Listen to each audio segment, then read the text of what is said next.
मिलादुन्नबी की महफिल है। मैं आपसे एक सवाल करना चाहता हूँ कि आप मिलादुन्नबी क्यों मनाते हैं? बोलिए भाई, क्यों मनाते हैं आप? इस वक्त दुनिया में 156 मुल्कों में जश्न ईद मिलादुन्नबी मनाया जा रहा है। सुभान अल्लाह, सुभान अल्लाह। बहुत तहकीक के साथ हम बोल रहे हैं, ऐसा नहीं है कि बस मुंह में आया 156 बोल दिया। सबूत ये है कि खुद आज से तकरीबन 3-4 साल 5 साल के करीब होता आ रहा है कि हमने 3 डीवीडियाँ, उस वक्त डीवीडियों का दौर चलता था, अब आजकल तो इंटरनेट का दौर आ गया, डीवीडियाँ बंद हो गई। उस वक्त 3 डीवीडियाँ हमने सिर्फ इस ताल्लुक़ से निकाली थी, उसके अंदर हमने दुनिया के कहाँ किन किन ममालिक में, किन किन मुल्कों में जुलूस निकाले जाते हैं, नबी का मिलाद मनाया जाता है, उसको जमा किया था। तो कुल 156 कंट्री के जुलूस को हमने उसमें डाला था 3 डीवीडियो में। तो पूरी दुनिया में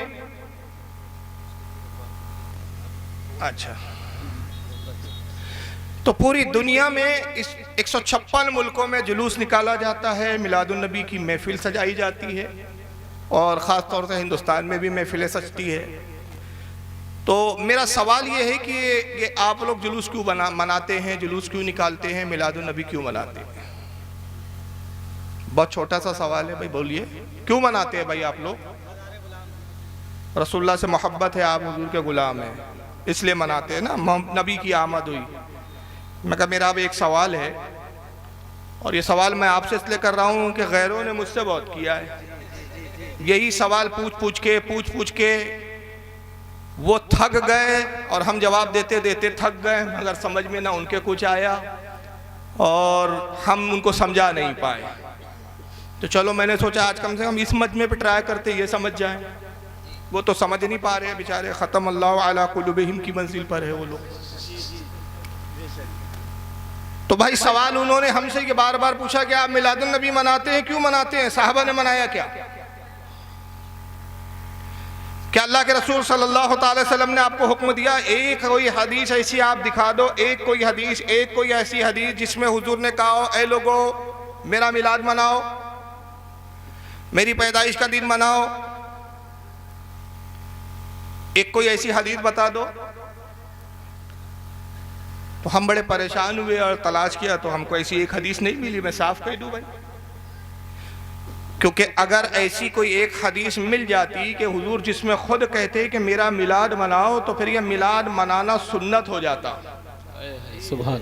हम मुस्तहब कहते हैं, सुन्नत तो कहते नहीं, बल्कि सुन्नत नहीं, मैं कहता हूं फर्ज हो जाता। बेशक बेशक। क्योंकि अल्लाह अपने हबीब की शान बयान करते हुए फरमाता है कि मेरा हबीब ये है कि हराम को जो है वो खुद ये भी हराम फरमाता है और हलाल को, चीज़ों को तुम पर हलाल करता है। जी जी। तो हुजूर को चीज़ों को हलाल करने का भी इख्तियार और चीज़ों को हराम करने का भी इख्तियार। बेशक बेशक, हक। तो हुजूर का हराम करदा भी वैसे ही हराम जैसे अल्लाह का हराम करदा हराम, हुजूर का हलाल करदा ऐसे ही हलाल जैसे अल्लाह का हलाल करदा हलाल। तो अगर हुजूर कह देते मेरा मिलाद मनाओ, तो मिलाद फिर मुस्तहब नहीं होता बल्कि फ़र्ज होता या सुन्नत होता। है बेशक। हमारे किसी आलिम ने नहीं कहा ये फ़र्ज है, सुन्नत भी नहीं कहते हम, लेकिन फिर क्यों मनाते हैं? तो हमने कहा चलो नबी ने तो कहा नहीं, जरा साहबा की तरफ जाएं और देखें कि साहबा का मामला क्या था। सुभान अल्लाह, सुभान। भाई जाहिर सी बात है कि जिसकी पैदाइश होती है तो पूरा घर, एक पूरा माहौल खुश होता है उसकी पैदाइश के दिन। तो रसूलुल्लाह सल्लल्लाहु अलैहि वसल्लम जब तशरीफ लाए तो फिर क्या माहौल क्या था, खुशियां कौन मना रहे थे? और नबी ने तो हुक्म दिया नहीं था। फिर ये जब नबी ने हुक्म नहीं दिया तो फिर ये मिलाद मनाया कि नहीं मनाया साहबा ने? जरा हमने सोचा चलो साहबा की सीरत को खंगालते हैं। तो साहबा की सीरत को जब हमने देखा तो हमने कुछ ऐसी चीज़ें नज़र आई कि हमने देखा कि रसूलुल्लाह इसका हुक्म नहीं देते थे, मगर साहबा करते थे ये काम। मिसाल के तौर पे आप सही बुखारी देखें, सारी मोतबर किताबों के हवाले दे रहा हूँ मैं। सही बुखारी उठाएं आप, किताबुल वुज़ू है, और ये हदीस और भी किताबों में आई है, मैं आगे बयान करता हूँ। किताबुल वुज़ू, और बाब का नाम है, जो इमाम बुखारी बाब लाए हैं, बाब का नाम है अल बुज़ाकी वल मुखाती वन नहवी फी सौब, यानी अपने कपड़ों के ऊपर थूक और रीत को ले लेना। थूक तो समझता है आपको, थूक तो सब जानते हैं, अब रीत शायद बहुत सारे लोग नहीं समझेंगे। जो नाक में जो गलाजत होती है उसको क्या कहते हैं? रीत। हमारे महाराष्ट्र में उसको बोलते हैं सेमोड़। आपके यहाँ क्या बोलते हैं? अरे नाक तो इसको बोलते हैं, उसमें जो अंदर रहता है वो गलाजत गीली गीली, रेड बोलते हैं। रेड यानी लाल। अरे ये अजीब जुमला है यार। रेड बोलते हैं आप क्या? चलो रेड। अच्छा रीट, रीत है उसका, रीट नाम है। ये रेड उसको थोड़ा सा बिगाड़ दिया आपने, तस्गीर कर दी मतलब उसको। अच्छा अच्छा, तस्गीरन बोलते हैं। चलिए ठीक है, तो जो भी आप बोलते हैं इसको रीत बोलते हैं। तो रीट जो है ये अच्छी चीज है कि गलत चीज है? ये बुरी चीज है। किसी के कपड़े पे गिर जाए तो बाजू वाला ये लिए और आपके कपड़े पे फेंक दे तो आप क्या करेंगे? बोलेंगे बहुत अच्छे, और डाल दो थोड़ा सा। कपड़े पे आपके कोई थूक दे तो आप क्या करेंगे? झगड़ा लड़ लेंगे ना।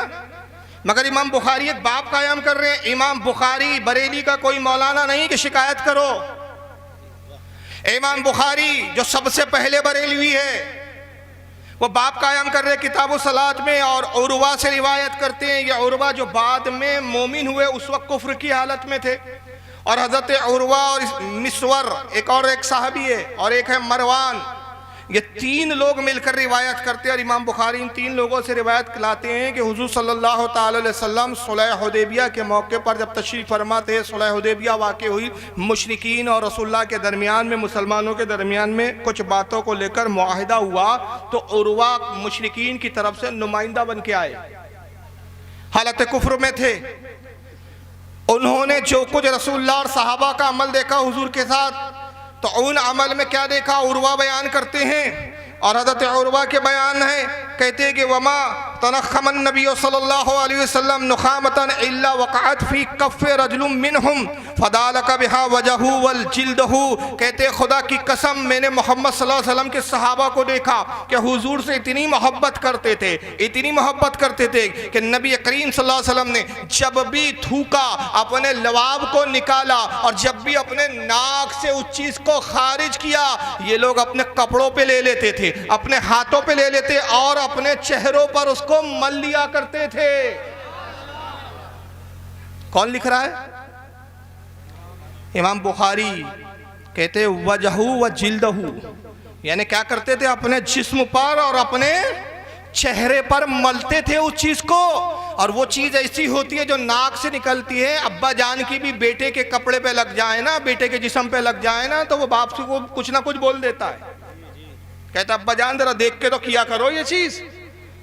मगर सहाबा इकराम की इश्क व मोहब्बत का आलम देखो। नबी पाक अपने दस्ते मुबारक से निकाल रहे हैं, धोखे से फेंका नहीं है हुजूर ने, कसदन निकाला है। अब निकाल के जब आप जमीन की तरफ उसको डाल रहे हैं, सहाबा जमीन पर उस चीज को, नाक की उस रीत को आने नहीं देते, बल्कि सहाबा इकराम अपने हथेलियों पर लेते, अपने चेहरे पर मलते और अपने हथे जो जिस्म पे मलते हैं। मिलादुल नबी के बारे में सवाल करने वालों, तुम कहते हो कि नबी ने हुक्म दिया क्या? मैं बुखारी की हदीस पेश करके तुमसे सवाल करता हूं, अगर सच्चे हो तो एक ऐसी हदीस दिखा दो, क्या नबी ने कहा कि जब मैं थूकूं तो जिस्म पे मल लेना, जब मैं नाक से निकालूं तो जिस्म और चेहरे पे मल लेना? एक हदीस हो तो दिखाओ। नहीं है ऐसी कोई हदीस। नबी ने कभी नहीं कहा कि देखो मैं अपना लुआब निकालूं तो उसको अपने हाथ हथेलियों पर लो, मैं अपने नाक से रीत निकालूं तो उसको अपने जिस्म पे मल लो। हुजूर ने नहीं कहा। फिर इसे मैं इस हदीस को इमाम अहमद इब्न हंबल भी लाए हैं अपनी मुस्नद के अंदर। हदीस नंबर है 18,928। इमाम इब्न हिब्बान भी अपनी सही में इस हदीस को लाए हैं, हदीस नंबर 4,872। और भी मुहद्दिसीन ने लिखा। तो पता चला कि सहाबा इकराम हर अमल के लिए रसूलुल्लाह की इजाज़त का इंतज़ार नहीं करते थे, बल्कि मोहब्बत का तकाजा था कि मोहब्बत में जो कुछ वो कर गुजरते वही खुद दलील बन जाता था। और इससे एक बात पता चली कि इजहारे मोहब्बत के लिए दलील की हाजत नहीं है जी। इजहारे मोहब्बत के लिए दलील की हाजत नहीं। इंसान अपने बच्चे से मोहब्बत करता है, बच्चा कहता है अब्बा जान चॉकलेट चाहिए, तो ऐसा नहीं होता कि वो मौलाना के पास आके दलील पूछे कि भाई मैं अपने बच्चे से मोहब्बत करता हूँ, आज बच्चे ने चॉकलेट मांगा है, कैबरिट की चॉकलेट मांगा है, मौलाना साहब जरा किताब खोल के बताइए, दलील दीजिए कि बच्चे को चॉकलेट दे सकते हैं कि नहीं। बेगम साहिबा ने मोहब्बत के इजहार के लिए शोहर साहब को बुलाया और रात के 2 बजे बुलाया, इशारों में बोल रहा हूँ। तो मैंने आज तक किसी वहाबी मौलवी को भी नहीं देखा कि उसने किताब खोली और कहा बेगम रुकिए, रात के 2 बजे बीवी के पास जाना जायज़ है या नहीं, पहले देख लूँ दलील। इजहार मोहब्बत के लिए दलील की ज़रूरत नहीं पड़ती। आइए एक और सहाबी का हवाला सुनते चले। इस हदीस को भी इमाम बुखारी लाए अपनी किताब तारिखुल कबीर के अंदर।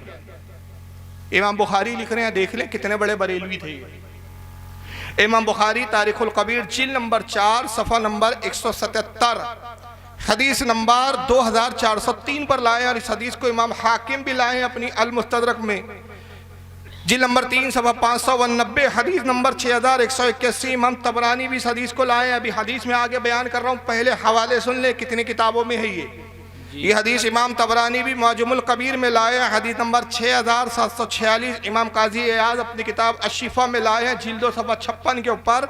एक सहाबी रसूल है हज़रत अबू महज़रा। हज़रत अबू महज़रा के बारे में सहाबा इकराम कहते हैं कि भी जलील व क़द्र सहाबी है कि अबू महज़रा जब वुज़ू करते जी तो अपने इमामे को खोल के रख देते मसा करने के लिए, या गुस्ल करते और गुस्ल करके जब बाहर आते तो एक बालों की बीच में एक बहुत मोटी सी लड़ थी जिसको वो गूंद कर बांधा करते थे। वुज़ू के वक्त वो खुल जाती, नहाने के लिए उसको खोल देते, तो वो जब खोलते तो वो बालों की लट इतनी लंबी थी कि जो घुटने तक आती थी। कहाँ तक आते थे वो बाल? घुटने तक, इतने लंबे बाल थे वो। जबकि एक दूसरी जगह अल्लाह के रसूल की हदीस है, अल्लाह की लानत उस शख्स पर जो औरत की मुशाबहत करे, और अल्लाह की लानत उस औरत पर जो मर्द की मुशाबहत करे। मुझे बताइए ये लंबे बाल रखना ये औरत का फैशन है या मर्दों का फैशन है? औरत का है ना, औरत का। लेकिन ये मर्द होकर औरतों की तरह लंबे बाल रखते थे। तो बाज़ ताबईन इकराम ने उनसे पूछा, अय अबू महज़ूरा, अय अबू महज़ूरा ये बताइए कि ये बाल आप कटाते क्यों नहीं है, ये इतने लंबे क्यों रखा है आपने? क्या आपको रसूलुल्लाह की वो हदीस नहीं मालूम कि आका ने कहा, सरकार ने फरमाया औरतों की तरह मुशाबहत न करो? तो हज़रत अबू महज़ूरा रज़ियल्लाहु ताला अन्हु फरमाते हैं, तुम्हें नहीं मालूम इस बाल की अज़मत क्या है? मामला ये है कि जब मैं छोटा था तो मेरी वालदा रसूलुल्लाह की खिदमत में मुझे ले गई और अर्ज़ किया अल्लाह के नबी मेरे बेटे के लिए दुआ फरमाइए। आका ने मोहब्बत और शफ़क़त में दुआ भी की और दुआ के साथ साथ शफ़क़त में मेरे सर के इस हिस्से पर अपने दस्ते मुबारक को, अपने हाथ को फेरा। जिस बालों पर नबी का हाथ लग गया मेरी माँ ने मुझे काटने न दिया। अब मैं जब जवान बड़ा हुआ मैंने भी उन बालों को काटना गवारा ना किया, इसलिए कि मुझे हया आती है जिन बालों पर नबी का दस्ते मुबारक लग गया हो उसको काट कर मैं नालों और गडरों में बहा दूं। मुझे हया आती है इसलिए कि वो बाल है जिस पर नबी का दस्ते मुबारक लगा हो। सुभान अल्लाह। नारे तकबीर, नारे रिसालत, मसलके आला हजरत, जश्न ईद मिलादुन नबी जिंदाबाद।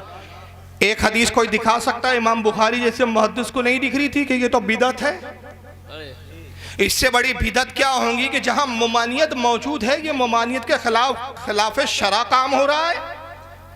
नबी मर्दों को औरतों की तरह फैशन इख्तियार करने से मना कर रहे हैं और अबू महज़ूरा रज़ियल्लाहु ताला अन्हु बाल रखे हुए हैं औरतों की तरह। इमाम बुखारी जैसा, इमाम हाकिम जैसा, इमाम तबरानी जैसा, इमाम काजी अयाज जैसे जलील व क़द्र मुहद्दिसीन इस हदीस को नकल कर रहे हैं। सहाबा इकराम इस पर एतराज़ नहीं कर रहे हैं। जबकि कोई मई का लाल में जिम्मेदारी से कहता हूँ एक हदीस मुझे ऐसी दिखा दे कि अल्लाह के नबी ने फरमाया देखो जिन बालों पर मेरा हाथ लग जाए उसको काटना मत,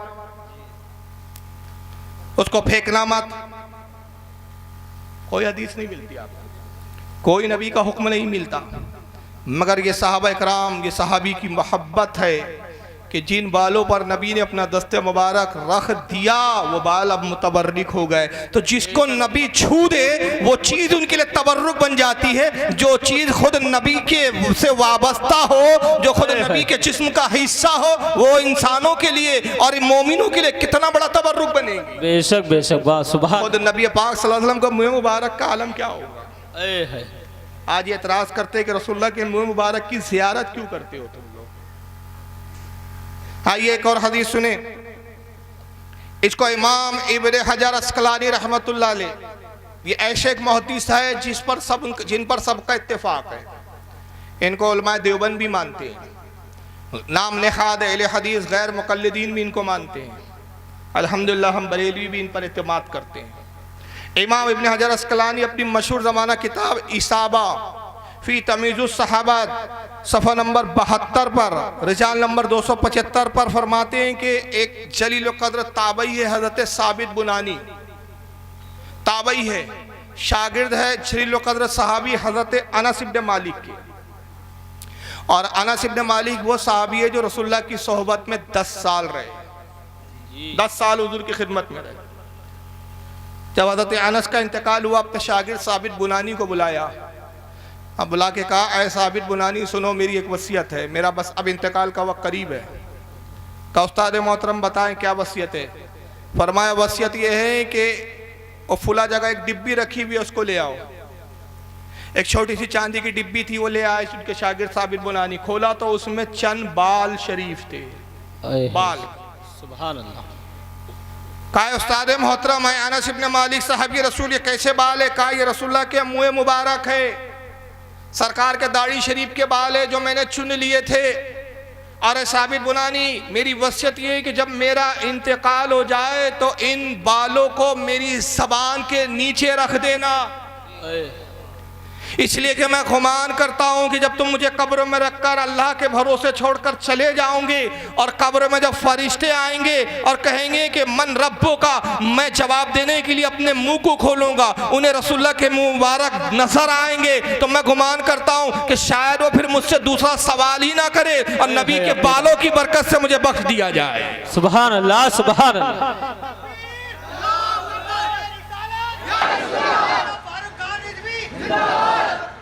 क्या कोई एक हदीस दिखा सकता है मुझे, कोई अहले हदीस कि नबी ने कहा मेरा बाल रखना सवाल लिए होंगे तुमसे? दिखाओ कोई एक ऐसी हदीस। तो कहो ना फिर सबसे बड़े बिदअती सहाबा इकराम थे, बोलो हिम्मत हो तो कहो कि सहाबा बेदलील मानते थे। फिर क्या वजह है कि मिलाद की दलील सुन्नियों से पूछते हो? वाह वाह वाह, सुभान अल्लाह। अरे मोहब्बत के इजहार के लिए दलील की जरूरत नहीं होती, ईमान की जरूरत हुआ है। सुभान अल्लाह, सुभान अल्लाह। नारे तकबीर, नारे रिसालत, मौलाना फारूक रजा साहिब क़िबला। और यही नहीं, यही साबित बुनानी की एक और हदीस सुन ले, इसको इमाम बुखारी अपनी किताब अल अदबुल मुफरद में लाए हैं। साहब इमाम बुखारी के हवाले हैं, बेचारों ने, उन्होंने खुद बेइश्क़ मोहब्बत पढ़ते हैं बुखारी, बेइश्क़ मोहम्मद पढ़ते हैं ये बुखारी, आता है बुखारी, इनको बुखारी नहीं आती। इमाम बुखारी अपनी किताब अल अदबुल मुफरद के अंदर इस हदीस को लाए हैं, बा तकबीलिल यद, हाथों को चूमने का बयान। बड़े एतराज करते हैं बरेलवी लोग अपने मौलानों के हाथ बहुत चूमते, चूमने चाटने वाली जमात, चुम्मा चाटी करने वाली जमात, कबर पुजवा, कबर को चुमा, कबर पुजवा। अबे तू तो सऊदिया पुजवा है, तू तो नजदी पुजवा है, हम तो अल्लाह के वलियों को चूमते हैं, उनकी तुरबत अतहर को चूमते हैं। हमारी सादत है, ये तेरी बदनसीबी है कि अपने आकाओं को चूमता है ताकि ज़कात खैरात सदकात कुछ मिल जाए तुझे। हम वलियों को चूमते हैं ताकि हमारी आखिरत कामयाब हो जाए, और तू अपने नजदी आकाओं को चूमता है ताकि तेरी दुनिया कामयाब हो जाए। तू दुनिया की फिक्र कर, हम आखिरत की फिक्र करते हैं। बेशक बेशक, हक में हम में बड़ा फर्क है। इमाम बुखारी बाब कायम कर रहे, बाब। और बाब क्या होता है मैं आपको बताऊं, मुहद्दिस का अपना अकीदा होता है।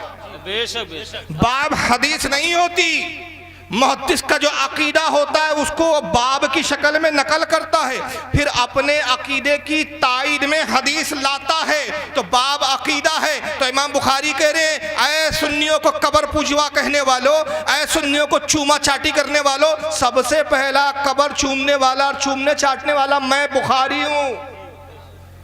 और अगर यही बिदअत है तो मेरी बुखारी पढ़ना बंद कर दो। किताब ले ली, साहिब किताब की बातों को नहीं मानते तुम, अजीब कौम हो तुम। और हदीस नंबर कितनी है? 974। और आप लोगों के लिए खुशखबरी बता दूं, वहाबियों के लिए, देवबंदियों के लिए, सुन्नियों के लिए नहीं है खुशखबरी। आप कहोगे कौन सी खुशखबरी? खुशखबरी है कि मैं कल भी रुका हुआ हूँ, तो जिसको जो सवाल करना है मेरी क़याम गाह पर आए।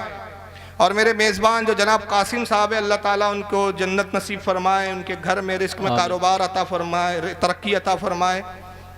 बड़ी मोहब्बत उनकी मैसर आ रही है मुझे।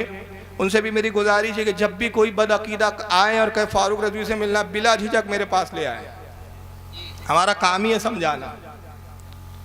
इमाम बुखारी रहमतुल्लाह अलैह हदीस नंबर 974 के तहत ये अल अदबुल मुफरद में लाते हैं। हज़रत साबित बुनानी की हदीस नकल करते हैं, काला साबितुन लि अनस रज़ियल्लाहु अन्हु। हज़रत साबित के बारे में कहते हैं कि हज़रत साबित ने अनस इब्न मालिक से पूछा, अपने उस्ताद से पूछा, अमस्सतन नबी सल्लल्लाहु अलैहि वसल्लम बेयदीक, ऐ मेरे उस्ताद मोहतरम, क्या ऐसा हुआ कभी आप हुजूर की सोबत में रहे, आपका हाथ रसूलुल्लाह के जिस्म के किसी हिस्से से मस हो गया हो? क्या आपके हाथ ने हुजूर के जिस्म को कभी छुआ? क्या आपका हाथ नबी के हाथ से लगा? क्या आपका दस्ते मुबारक, आपका हाथ हुजूर के दस्ते मुबारक को मस हुआ? ऐसा कभी हुआ?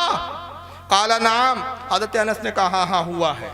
मैं तो हुजूर का सहाबी था, हुजूर की खिदमत में रहता था। बारहा ऐसा हुआ कि मेरा जिस्म हुजूर के जिस्म से मस हुआ, मेरा हाथ रसूलुल्लाह के दस्ते मुबारक से लगा। फ़क़ब्बलहा, जैसे ही साबित बुनानी ने ये सुना, हज़रत अनस के हाथ को चूम लिया।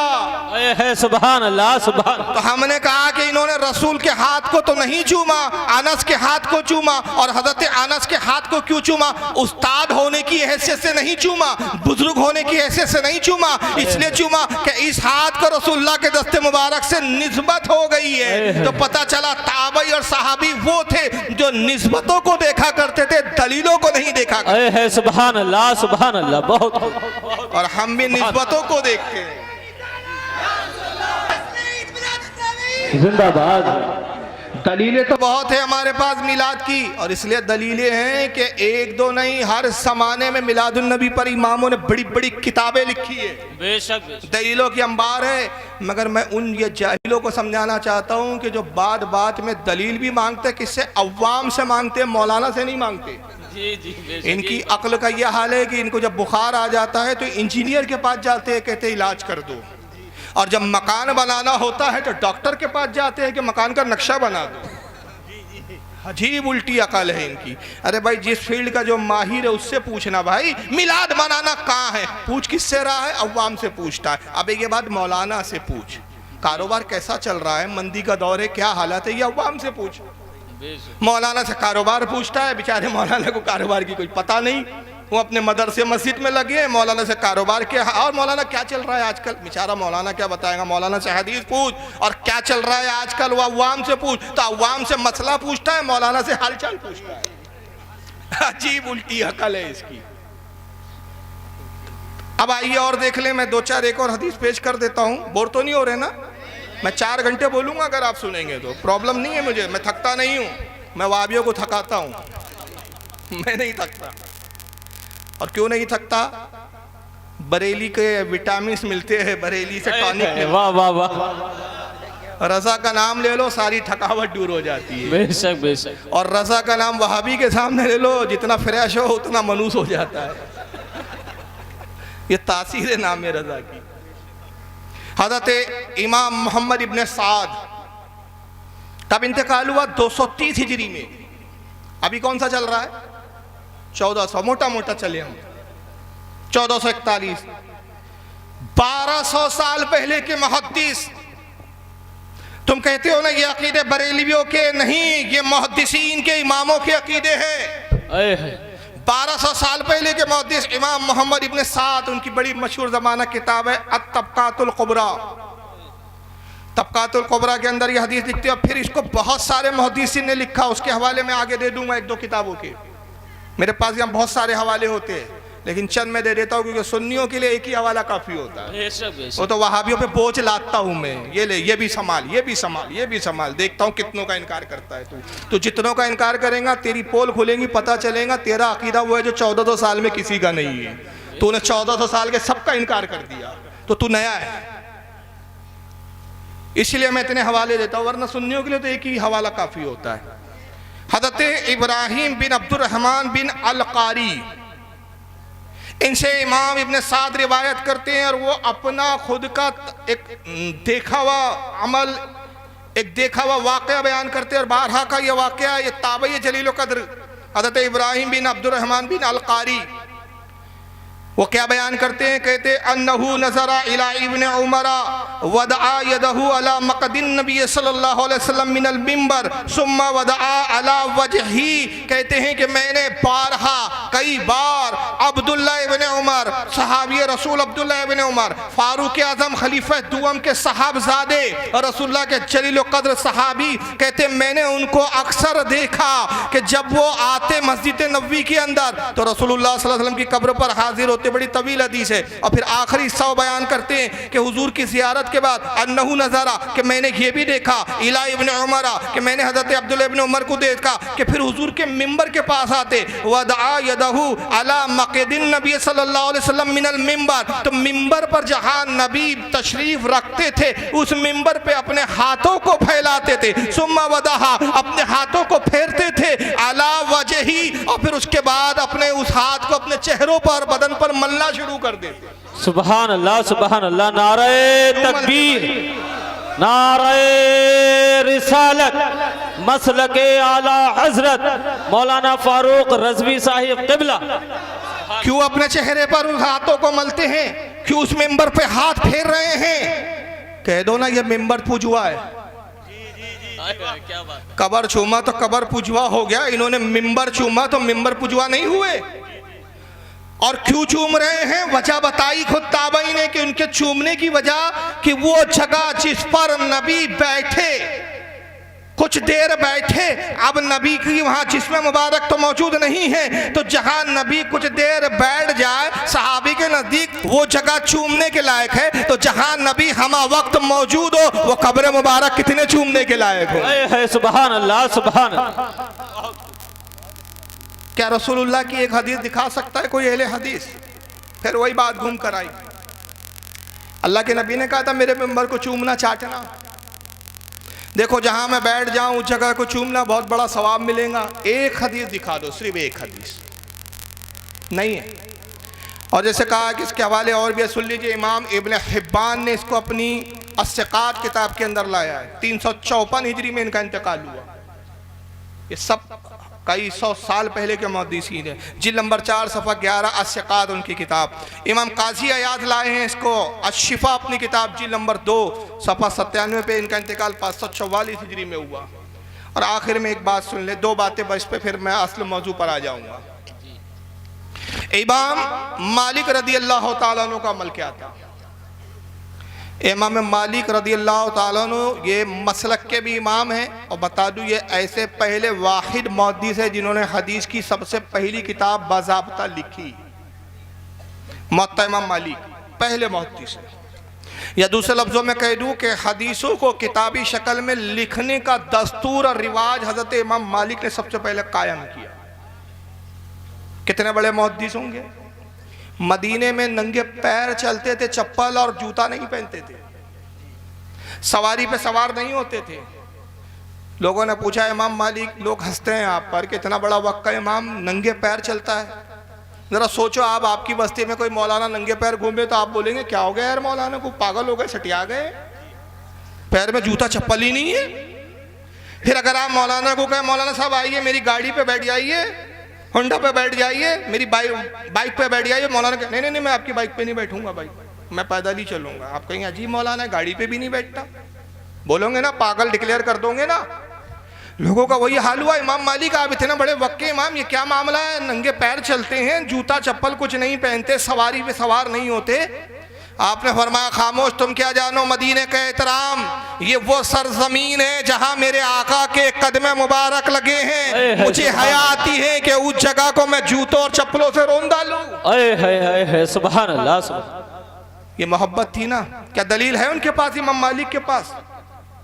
क्या इमाम मालिक ने कोई हदीस सुनाई कि लोगों, अल्लाह के रसूल की हदीस है कि हुजूर ने कहा मदीने में नंगे पैर घूमना, अगर तुम्हारा पैर उस जगह पड़ गया कि जिस ज़मीन पर मेरा भी कदम लगा था, तो तुम बहुत बड़े गुनाहगार, बहुत बड़े पापी हो जाओगे। एक हदीस थी कोई, इमाम मालिक के पास हदीस नहीं है, ये मोहब्बत है। पता चला इशारे मोहब्बत के लिए दलील की ज़रूरत नहीं, ईमान की ज़रूरत है। ईमान की जरूरत, बेशक बेशक। सुन्नियों के बाद चूंकि ईमान है इसलिए इज़हार मोहब्बत करते हैं, जिनके बाद ईमान ही नहीं वो इन्हीं में लगे रहते हैं, दलील कहाँ है।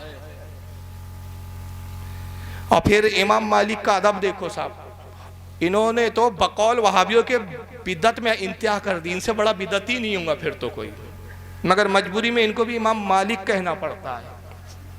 अपनी कनीज को तैयार किया उन्होंने एक बात के लिए, और किस बात के लिए तैयार किया इसको इमाम काजी अयाद अशिफा में नकल करते हैं, जिल्दो सफ़ा 45। और शाह अब्दुल अजीज़ मुहद्दिस देहलवी, जिनको देवबंदी भी मानते हैं, जिनको सुन्नी भी मानते हैं, जिनको अहले हदीस भी मानते हैं, शाह अब्दुल अजीज़ मुहद्दिस देहलवी अपनी किताब बुस्तानुल मुहद्दिसीन सफ़ा 19 पर नकल करते हैं कि अपनी कनीज को तैयार किया, और तैयार ये किया कि जब कोई सवाल करने वाला आता, इमाम मालिक के बारे में पूछता, तो कनीज कहती ये बताओ मसला पूछने आए हो कि रसूलुल्लाह की हदीस सुनने आए हो। कहने वाला कहता है कि मसला पूछना है। कहती बैठो, बैठक रूम में बिठा देती, ड्राइंग रूम में बिठा देती, इमाम मालिक के पास हाजिर होती। कनीज कहती आका कोई शख्स आया है, मसला पूछने आया है। इमाम मालिक फौरन उठते, उस रूम में आते, कहते शख्स बताओ क्या मसला है, क्या फतवा लेना है। हुजूर ये फतवा पूछना है, ये मसला पूछना है, आप जवाब दे देते। मगर आने वाला आता, कनीज पूछती मसला पूछने आए हो कि रसूलुल्लाह की हदीस सुनने आए हो। वो कहता रसूलुल्लाह की हदीस सुनने आया हूँ, सुभान अल्लाह, मसला नहीं है, मुझे हुजूर की हदीस सुनना है। कनीज फिर आती, कहती ड्राइंग रूम में बैठ जाइए, उसको बैठक रूम में बिठा देती। इमाम मालिक के पास आती, अर्ज करती हुजूर कोई शख्स आया है और अल्लाह के नबी की हदीस सुनना चाहता है। रावी कहते हैं कि हमने देखा इमाम मालिक उठते, गुस्ल खाने में जाते, अगरचे गुस्ल किया हुआ भी हो फिर दोबारा गुस्ल करते, कपड़े जो पहने थे अगरचे अभी ही क्यों पहने ना हो, वो कपड़ों को बदल के फिर दूसरे लिबास को, साफ सुथरे लिबास को ज़ेबतन करते, फिर इबा यानी झुब्बा पहनते, फिर सर पे इमामा बांधते। और जितनी देर में आप तैयार होते, कनीज क्या करती, ऊद और लुबान को सिलगाती, उस बैठक रूम में ले आती, उस पे ऊद कोयलों को जलते हुए कोयलों पर ऊद डालती, लुबान डालती, पूरा कमरा खुशबू से महकता। इमाम मालिक इमामा पहनकर, झुब्बा पहनकर, गुस्ल करके, नए कपड़े ज़ेबतन करके मिंबर पर आते, कहते ऐ शख्स अब सुन मुझसे रसूलुल्लाह की हदीस। है सुभान अल्लाह, सुभान अल्लाह। बहुत कौन सी हदीस में था ये?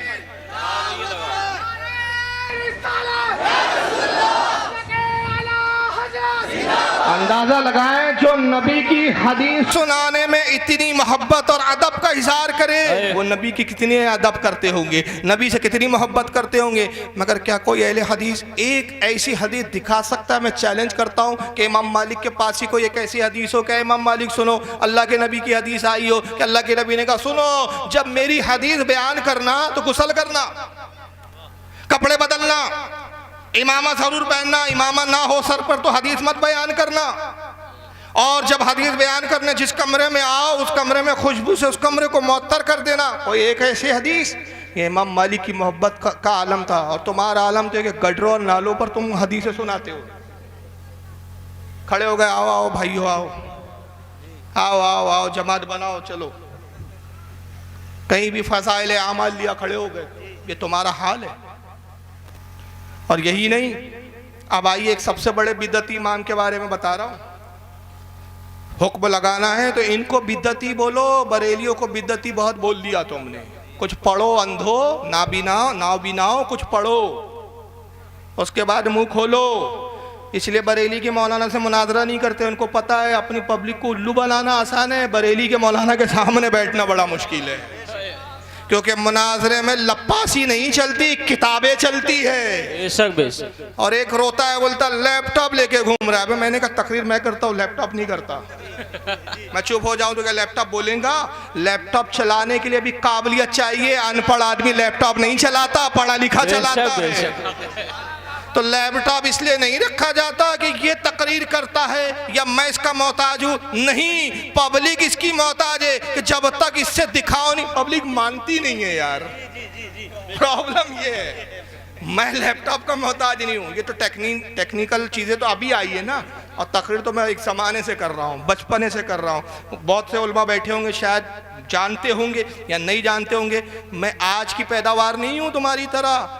18 साल की जब उम्र थी, मेरी शादी भी नहीं हुई थी, तो सबसे पहली किताब मैंने 18 साल की उम्र में लिखी थी, करीने जिंदगी। और ये ऐसी किताब है कि वाबड़े भी छापते हैं, उसमें रद भी है तब भी छापते। क्यों बोलते? बिकती बहुत ज़्यादा है, आमदनी इसी से बहुत होती है। तुमने अभी पहचाना नहीं मुझे बेटा, बाबा जर्जीस बलात्कारी बाबा, वो आप नहीं समझोगे मैं लैपटॉप को लेके उसका नाम क्यों ले रहा हूँ। एक तकरीर में उसने दलील का जवाब नहीं, लैपटॉप बाबा का मैं क्या जवाब दूँ, वो लैपटॉप लेके घूमता है। अरे जाहिल के बच्चे, मैं जबान से कहूँ ये एक दलील ठीक है, कुछ को यकीन होगा कुछ को नहीं होगा, और लैपटॉप से दिखा दूँ तो यकीन बढ़ा के कम हुआ। तो मैं तो बड़ी चीज कर रहा हूँ, तू उल्टा, यानी जो ऐब है उसको हुनर बना लिया और जो हुनर है उसको ऐब बना लिया तूने। तू झूठे किस्से सुनाता है, झूठे हवाले देता है, और तेरी औकात नहीं कि तू हमारे सामने बैठ के बात कर ले। अब आइए सबसे बड़े बिदअती इमाम, जिसको सबसे ज़्यादा ये मानते हैं, और लिखने वाले कौन है इस वाक़े को जो मैं बयान कर रहा हूँ? इमाम इब्न हजर अस्कलानी, जिन्होंने बुखारी की शरह लिखी। अब बुखारी की शरह का मुकदमा लिखा उन्होंने हदियतुस सारी के नाम से। जिल नंबर है इसकी 1, सफ़ा नंबर 490, फतहुल बारी शरहुल बुखारी के नाम से मशहूर है। फतहुल बारी शरहुल बुखारी, जिल नंबर 1, सफ़ा नंबर 490। वो कहते हैं कि इमाम बुखारी रहमतुल्लाह अलैह ने जब बुखारी लिखना शुरू किया, 2 लाख हदीसों को जमा किया। सुभान अल्लाह, 2 लाख हदीसों को कितने साल जमा किया? 19 साल तक। 19 साल लग गए बुखारी हदीसों को जमा करने में। 2 लाख हदीसों को जब कम जमा कर लिया, इकट्ठा कर लिया, तो फिर हदीसों को छांटना शुरू किया। जो उनके उसूल के मुताबिक सही थी उसको लिखते गए, जो उनके उसूल के मुताबिक सही नहीं लगती थी उनको उसको हटाते गए। 2 लाख हदीसों में से जब छाटा तो बची कितनी? बची 7,563। कितनी? 7,563 हदीसें बच गई। और अगर उसको तकरार के साथ जो हदीसें आई है सही बुखारी में उसको छाटे तो और कुछ कम हो जाती है उसमें। अब जब इतनी हदीसें उनके नज़दीक सही लगी, अब उन्होंने कहा इसको मैं किताब की शक्ल में लिख दूँ, सहीहुल बुखारी के नाम से इसको लिखूँ, जामे सही के नाम से लिखूँ। तो उन्होंने कलम उठा के लिखना नहीं शुरू किया। अब जब ये 7,563 हदीसों का इंतखाब कर दिया कि यही मुझे उम्मत तक पहुँचानी है, तो खाने काबा रहने वाले थे बुखारा के, खाने काबा आए। खाने काबा आने के बाद एक मकान किराए से लिया। जरा सुने बिदअतें कितनी हो रही है। किराए से मकान लिया इमाम बुखारी ने। मकान लेने के बाद जब हदीस लिखने का जिस दिन इरादा होता, मकान पे गुस्ल करते, नया लिबास पहनते, बैतुल्ला खाने काबा में आते, कलम और दवात कागज लेकर 2 रकात नमाज पढ़ते शुक्राने की, सिर्फ एक हदीस लिखते और उड़ जाते। बस एक हदीस, दूसरी हदीस नहीं लिखते हो। एक हदीस लिखते उड़ जाते, फिर दूसरी हदीस लिखना का इरादा होता, फिर घर आते, फिर दोबारा गुस्ल करते। भाई वुजू टूटा नहीं है, गुस्ल खत्म हुआ नहीं है, कोई एहतलाम नहीं हो गया है, किसी से मुबाशरत नहीं की है, पाको साफ है, वुजू भी बरकरार है, मगर मोहब्बत और इसका आलम देखो। दूसरी हदीस लिखना है तो नया वो गुस्ल, नया कपड़ा, नया लिबास, फिर दोबारा नमाज, फिर आते रूम पर, फिर नहाते हैं, फिर लिबास बदलते हैं, फिर खाने काबा में आते, फिर 2 रकात नमाज पढ़ते, फिर एक हदीस लिखते हैं। यानी 7,563 की हदीसों को लिखने के लिए 15,126 रकातें नमाज पढ़ी। सुभान अल्लाह, सुभान, सिर्फ बुखारी लिखने के लिए। और 7,563 मरतबा गुस्ल किया, 7,563 मरतबा लिबास बदला। जरा इमाम बुखारी से पूछा, इमाम बुखारी बताइए रसूलुल्लाह की एक हदीस भी तो आपने बुखारी में ऐसी नहीं लिखी कि अल्लाह के नबी ने कहा खबरदार खबरदार जब मेरी हदीस लिखना तो गुस्ल करना। आपने खुद एक ऐसी कोई हदीस नहीं बयान की, तो अगर ऐसी कोई हदीस होती तो हम मान लेते भाई इस हदीस पर आपका अमल हो रहा था। नबी की कोई हदीस नहीं, सहाबा का कोई अमल नहीं, एक हदीस आपने किसी सहाबी से भी नहीं रिवायत की, सहाबी तो छोड़ो किसी ताबई से भी रिवायत नहीं की, अरे ताबई तो छोड़ो तब ताबई से भी आपने रिवायत नहीं की कि एक कोई ऐसी हदीस होती कि जिसमें आका बयान करते हो या सहाबी कह रहे हो या ताबई कह रहा हो या तबे ताबई का अमल हो कि ये कि जब तुम रसूल की हदीस लिखो तो खाने काबा में लिखो, जब लिखने बैठो तो पहले गुस्ल कर लो, गुस्ल के बाद 2 रकात नमाज शुक्राने की नफिल पढ़ो, और सिर्फ एक लिखना दूसरी मत लिखना। ये उसूल और ज़ाब्ता इमाम बुखारी ने लाया कहां से? हदीस तो है ही नहीं, और हो तो 2 काम करो वहाबियो, या तो हदीस दिखाओ या इमाम बुखारी पे बिदती का फतवा लगाओ। जी जी बेशक। दोनों में तुम्हें मौत आ जाएंगी, ना तुम हदीस दिखा सकोगे ना इमाम बुखारी को बिदती बोल सकोगे। तो पता चला कि तुम्हारा बिदती का फतवा अपना खुद साख्ता है, ये तुम्हारा अपना बनाए हुए उसूल के तहत है, और हमारा अकीदा ये है कि ये इमाम बुखारी की मोहब्बत थी रसूलुल्लाह से हदीस लिखने पर, ये रसूलुल्लाह की हदीसों को जमा करने पर मोहब्बत का इजहार था, और इजहार मोहब्बत के लिए उनके लिए दलील की ज़रूरत नहीं थी, ईमान और मोहब्बत की ज़रूरत। बेशक बेशक बेशक हक। अगर सिर्फ इस तरह के वाक़यात बयान करूँ ना तो पूरी रात छोटी पड़ जाए, पूरी रात छोटी पड़ जाए, कई दिन कम पड़ जाए।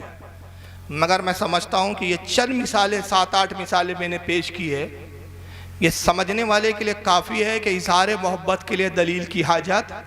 अब जो पूछे कि जुलूस क्यों निकालते, तो जवाब दे दो कि हम इज़हार मोहब्बत में निकालते, हमें दलील की हाजत नहीं। अगर दलील चाहिए तो जा पहले इमाम बुखारी से पूछ के गुस्ल करना और एक हदीस लिखना ये किस हदीस में आया है। अगर तुझे जुलूस की हदीस चाहिए इमाम मालिक से पूछ के मदीने में नंगे पैर घूमना किस हदीस में आया है। अगर तुझे जुलूस की दलील चाहिए तो जा इमाम मालिक से पूछ कि हदीस बयान करने से पहले इमामा और कमरे में खुशबू महकाना ये किस हदीस में आया है। अगर तुझे जुलूस की दलील चाहिए तो जा साबित बुनानी से पूछ कि अनस इब्न मालिक के हाथ चूमने की दलील कहाँ है। जा अब्दुल्लाह इब्न उमर से दलील पूछ मिंबर को चूमने की दलील कहाँ है। जा उन सहाबा से पूछ कि नबी करीम सल्लल्लाहु अलैहि वसल्लम जब अपनी नाके मुबारक से रीत को खारिज कर दे उसको चेहरे और बदन पे मलने की दलील कहाँ है।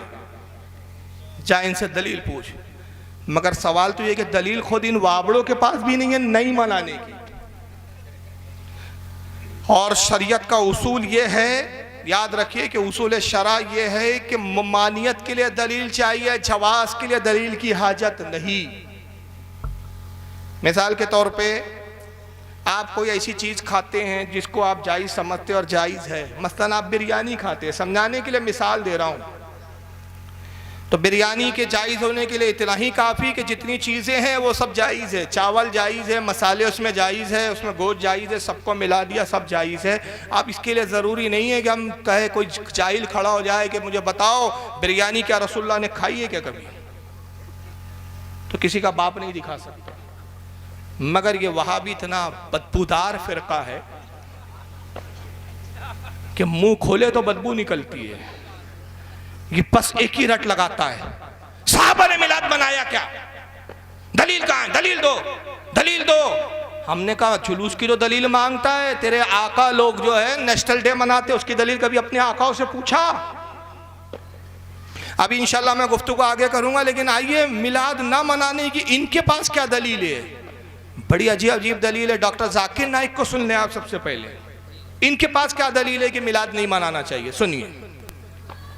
आप देखेंगे हमारे मुस्लिम माशरों में जितने हैं, खुसूसन इंडिया, पाकिस्तान और ममालिक में, कि एक ईद मिलादुन नबी मनाया जाता है, वो बर्थडे ऑफ द प्रॉफिट। और अगर आप देखेंगे ये 12 रबी अव्वल है, और जहां तक कि हमें हदीस की रोशनी में हमें यह साबित नहीं होता है कि मोहम्मद सल्लल्लाहु अलैहि वसल्लम ने कभी अपना सालगिरह बनाए, या साहबाज ने या ताइन या तबताइन ने कभी, या ताइन या तबताइन ने कभी उनका सालगिरह बनाए। तो जब मोहम्मद सल्लल्लाहु अलैहि वसल्लम ने कभी कहा नहीं कि मेरा सालगिरह बनाओ, या कभी साहबा ने नहीं बनाए, और अगर आज हम उनका सालगिरह बनाते तो ये बिदअत हो जाता है। तो सालगिरह बनाने की कोई जरूरत नहीं है, ऐसा कोई इस्लाम एक मजहब के अंदर नहीं है, कुरान में भी नहीं, शरिया में नहीं। ये एक वेस्टर्न कल्चर है, ये एक वेस्टर्न कल्चर है। बताइए, मिलाद नबी का हर कल्चर वेस्टर्न है, तो इनके अकीदे में क्या नबी वेस्टर्न है क्या देसी है? कौन है भाई? बहुत ठंडे बैठे आप लोग, मेरी बात समझ में आ रही है कि नहीं आप लोगों के यार? हाँ कुछ हरकत तो करो, सिर्फ स्टेज पे हरकत हो रही है, पब्लिक बिल्कुल यह लगता है कि वीडियो पे चेहरे देखकर आप सकते में आ गए और सोच रहे हैं कि रात में नींद आएंगी कि नहीं आएंगी। इतने दलिद्दर मनुष्य चेहरे देख लिए कि हालत यह है कि कल रात ख्वाब में जनाब को देखा, सारी सूरत, कल रात ख्वाब में शैतान को देखा, कल रात ख्वाब में शैतान को देखा, सारी सूरत जनाब की सी थी। तो आपको ऐसा तो नहीं लग रहा है? नहीं भाई, आयतुल कुर्सी पढ़ के आप सो जाइएगा, इंशाल्लाह कुछ नहीं होगा। और अगर किसी को पूरी आयतुल कुर्सी भी याद ना हो, मनु चेहरे आप देख लिए, इंशाल्लाह आप रात में नहीं डरेंगे, सिर्फ 3 बार या रज़ा बोल के सो जाना। तो मौलवी साहब क्या, सॉरी यार मौलवी बोल दिया, गुस्ताखी हो गई, माफी चाहूंगा भाई। डॉक्टर साहब, पता नहीं कौन से डॉक्टर है, अपना पेशा छोड़ के यहाँ आ गए। हाँ, ढोरों के डॉक्टर है बोलते, अल्लाह जाने के डॉक्टर है भाई, होंगे वो डॉक्टर जिस बात के भी।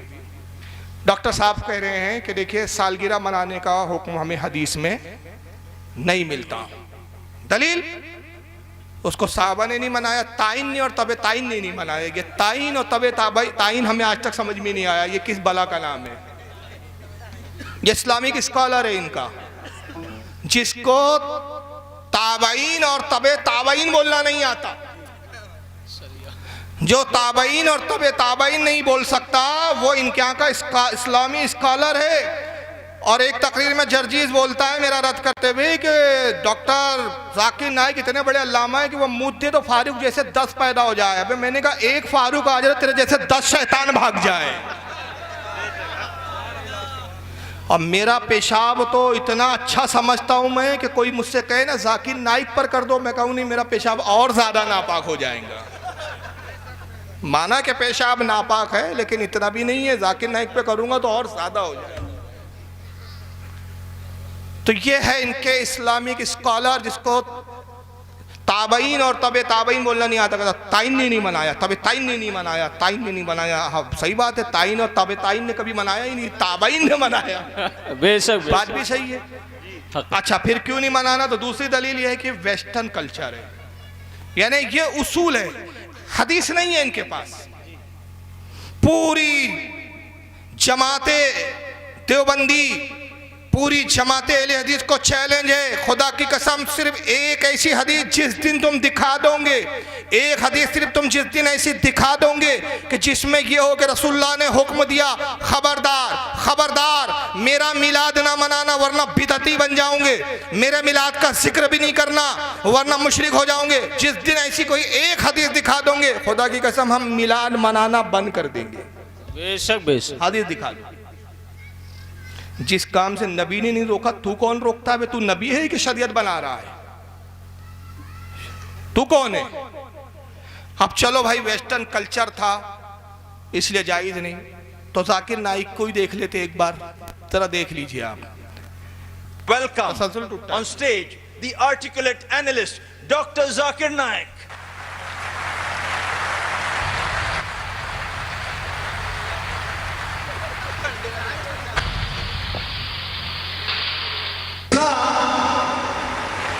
That is peace acquired by submitting your will to Almighty God is the only solution for the whole of humanity. And worship the Creator. Alhamdulillah.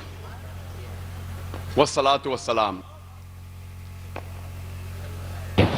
जैसा कि मैंने अर्ज किया, ख़वातीन व हज़रात, हमारी ये आज की आखिरी नशिस्त है।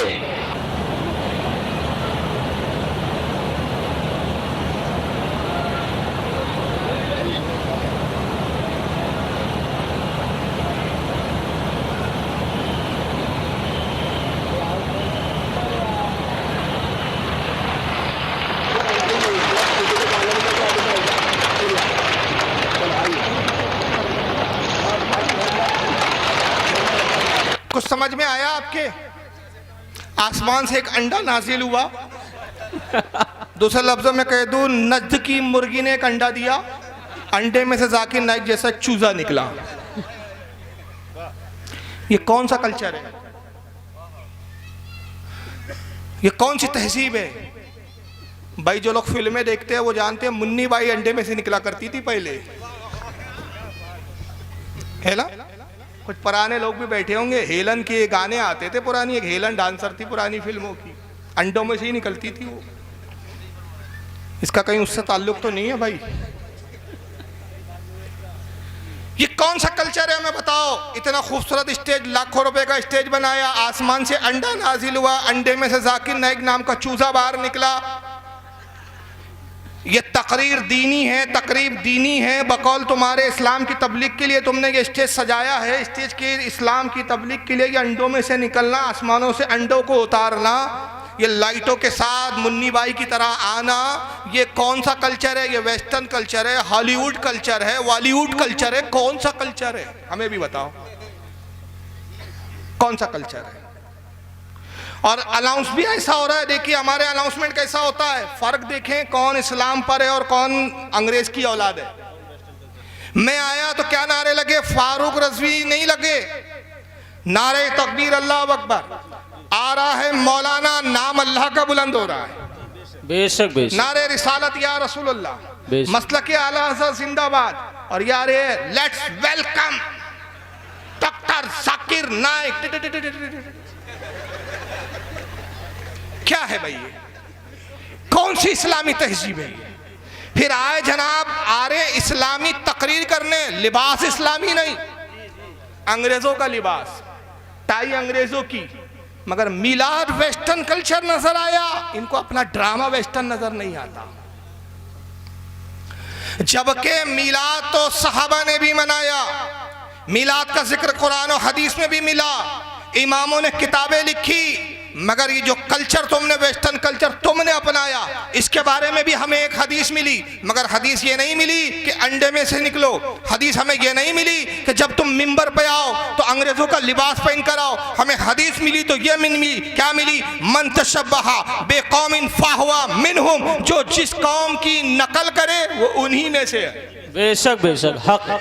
किसकी नकल है?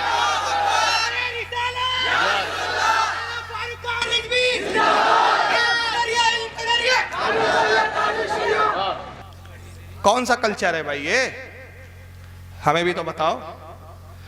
मगर वहाबी ने सिर्फ सवाल करना सीखा है, क्योंकि इसकी पैदाइश खुद एक सवालिया निशान है। खुद इसकी पैदाइश एक सवालिया निशान है। पूरी जिंदगी सिर्फ सुन्नियों से सवाल पूछता है, ये करते हो दलील का, ये करते हो दलील का। अबे खबीर तू भी तो कभी जवाब दे कि तुम ये करते हो, इसकी दलील का है। खुदा की कसम अगर रसूलुल्लाह चाहते, मेरे आका को तो इतना इख्तियार था, अगर हुजूर इस अंदाज को पसंद करते तो अंडों में से हुजूर नहीं आते, जन्नत से सवारी और बुराक आती, आका बुराक पे सवार होकर मस्जिद नबवी में आते। और बेशक बेशक, सुभान अल्लाह। नारे तकबीर, नारे रिसालत, मसलके आला हजरत, जश्न ईद मिलादुन नबी। कौन सा भाई आका के लिए, मगर आका ने सादगी को इख्तियार किया। बेशक। और दूसरा देखिए, जब हमारे उलमा आते हैं तो हम अल्लाह का नाम बुलंद करते हैं, रसूल की रिसालत का इज़हार करते हैं। जब ये नाजिल हुआ, ये बला उतरी तो तालियां बज रही थी। ये कौन सा कल्चर है? वो भी जानते रहे हिजड़ा आ गया है। इसको यही चीज पसंद है, जिसको जो पसंद है वही दो इसको। ये है डॉक्टर जाकिर नाइक। एक साहब को और सुन लो, मर चुके हैं, इनका नाम है डॉक्टर इसरार अहमद। इनको भी मिला से कितनी चीड़े, ये चिढ़ते चिढ़ते हम मर गए। आला हज़रत ने कहा ना, मिटते हैं मिट जाएंगे आदा तेरे, न मिटा है न मिटेगा कभी चर्चा तेरा। मर गए, वजूद खत्म हो गए। जरा सुनिए इनकी जज्बात और गुस्से का। मिलादुन नबी एक नई ईद हो गई है, क्या इसका हुक्म दिया मोहम्मद रसूलुल्लाह ने? यफ़अलूना मा ला युमरून, वो अपनी ही इजाद करना रिवायात हैं, अपनी ही इजाद करना बिदआत हैं, अपनी ही इजाद करना रसूमात हैं, उन पर लगे हुए हैं और दावे करते हैं अल्लाह से मोहब्बत, रसूल के इश्क के, जबकि उनके अमल में न अल्लाह की इताअत है न रसूल का इत्तिबा है। अब जब ऐसी सूरत पैदा हो जाए तो क्या करें? फमन जाहदहुम बियदिही फहुवा मोमिनुन, तो जो मुसलमान भी उनके खिलाफ जिहाद करेगा अपने हाथ से, अपनी ताकत से, वो मोमिन होगा। वमन जाहदहु बिलिसानिही फहुव मोमिनुन, और जो उनके खिलाफ जिहाद करेगा अपनी जबान से वो भी मोमिन होगा। वही 3 दर्जे। वमन जाहदहुम बिक़ल्बिही फहुव मोमिनुन, दिल से नफरत रखकर जो जिहाद करेगा बिलक़ल्ब वो भी मोमिन होगा। फमा वरा ज़ालिका मिनल ईमान हब्बतु खरदल, इसके बाद तो ईमान राई के दाने के बराबर भी नहीं है।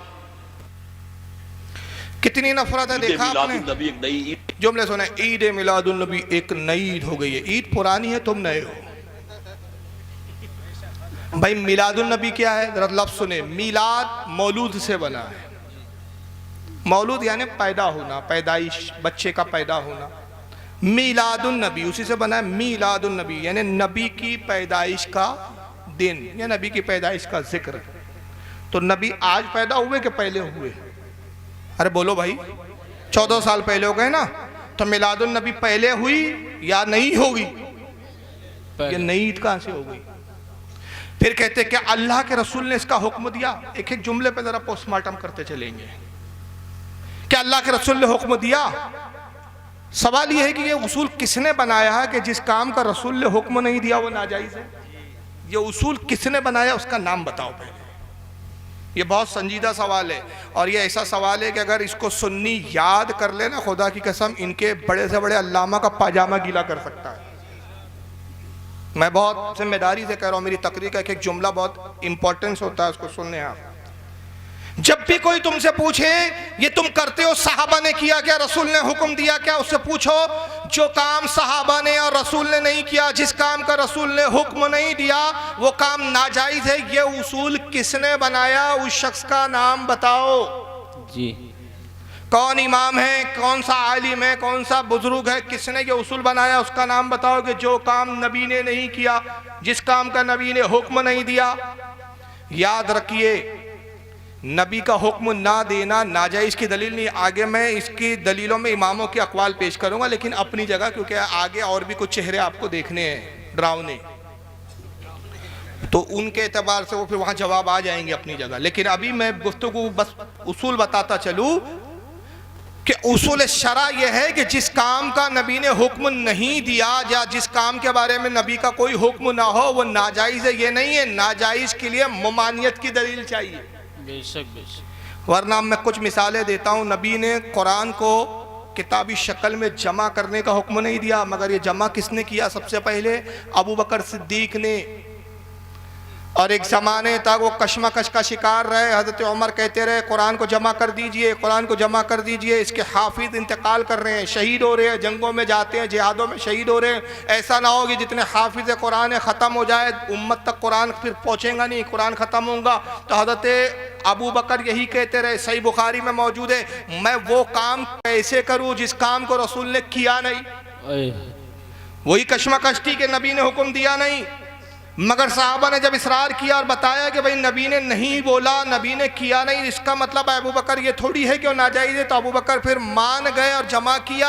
और अबू बकर सिद्दीक खुद कहते हैं, उनकी रिवायत खुद आती है सही बुखारी में, कहते हैं कि उमर बार बार इसरार करते रहे, यहाँ तक कि फिर अल्लाह ने मेरे दिल में खुद बात डाल दी कि कुरान को किताबी शक्ल में जमा कर दिया जाए। सुभान अल्लाह, सुभान। और जब कुरान किताबी शक्ल में जमा हुआ और लाया गया तो अबू बकर सिद्दीक ने क्या कहा था? फरमाया ये बड़ी अच्छी बिदअत है, हाज़ा नअमुल बिदा।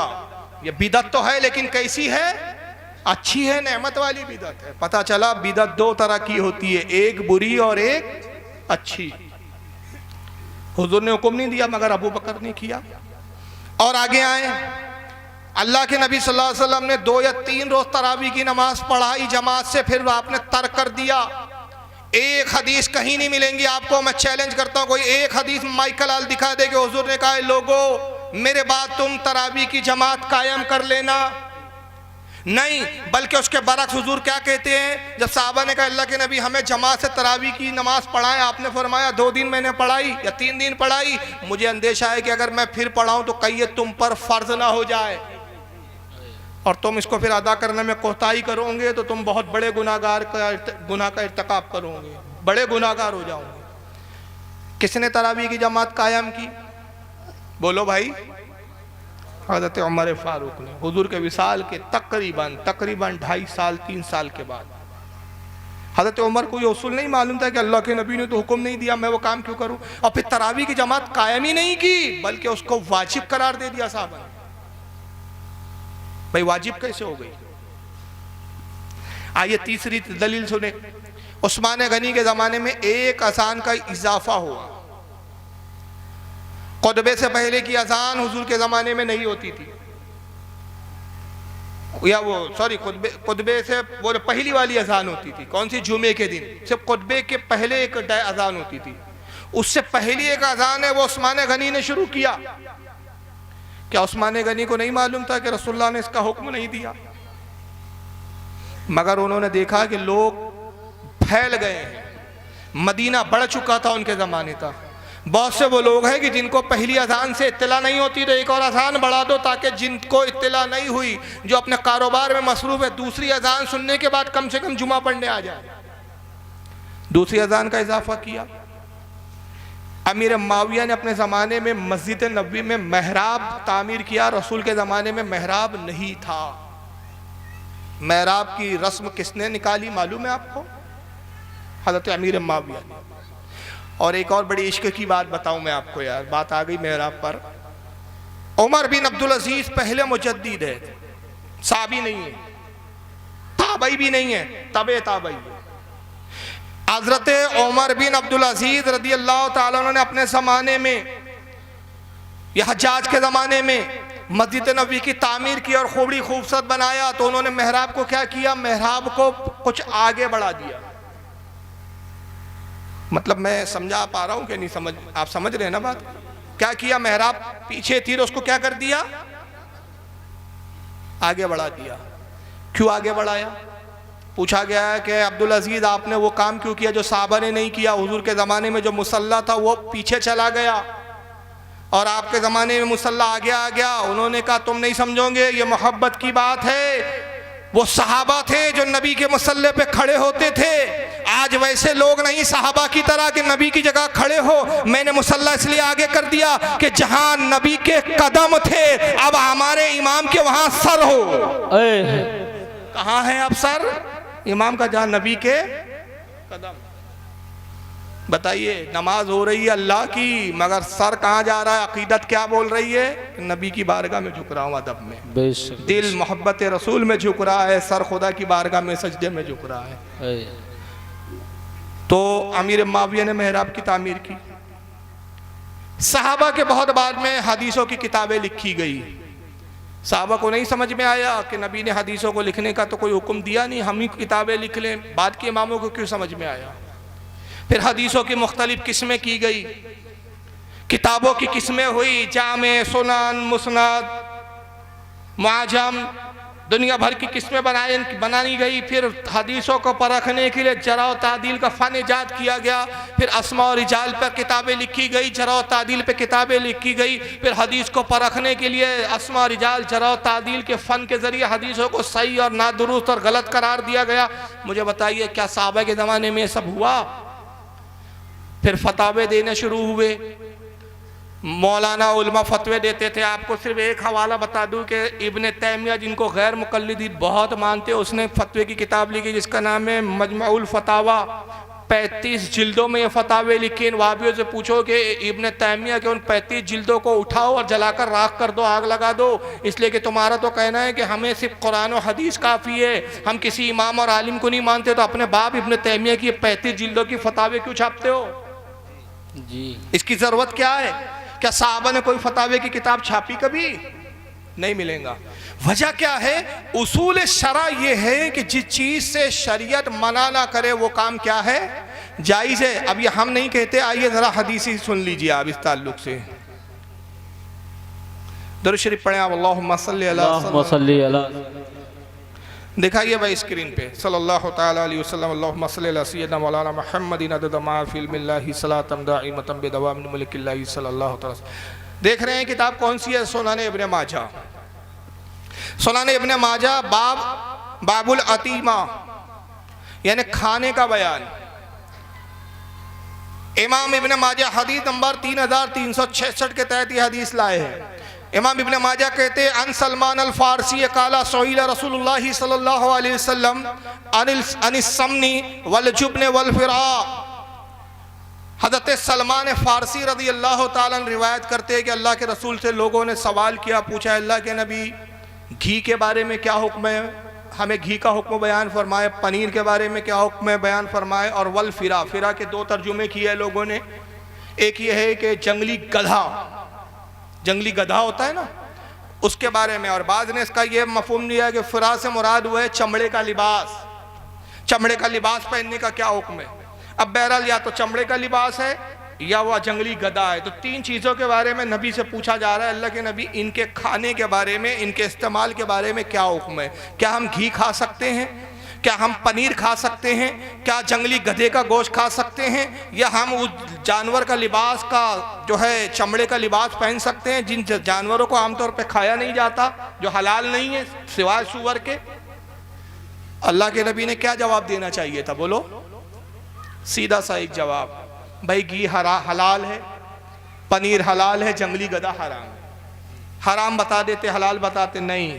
नबी ने एक उसूल और ज़ाब्ता दे दिया, कहा कि आने वाले दिनों में ऐसी कई चीज़ें आएंगी जिसके हलाल और हराम में तुम कंफ्यूज हो जाओगे, मेरी हदीस तुम्हें मिलेंगी नहीं, अल्लाह के कलाम में वो चीज़ मिलेगा नहीं। तो एक उसूल और ज़ाब्ता का क्या दे रहे, आका फरमाते काला अल हलाल मा अहलल्लाहु फी किताब ही, कहा सुनो जो कुछ हलाल है अल्लाह ने अपनी किताब कुरान में बयान कर दिया है, वल हराम मा हर्रमल्लाहु फी किताब ही, और जो कुछ हराम है वो भी अल्लाह ने अपनी किताब में बयान कर दिया है। वमा सकता अनु फवा मिम्मा अफा अन, और कहा जिस चीज के बारे में अल्लाह रसूल खामोश हो वो चीज तुम्हारे लिए जायज है।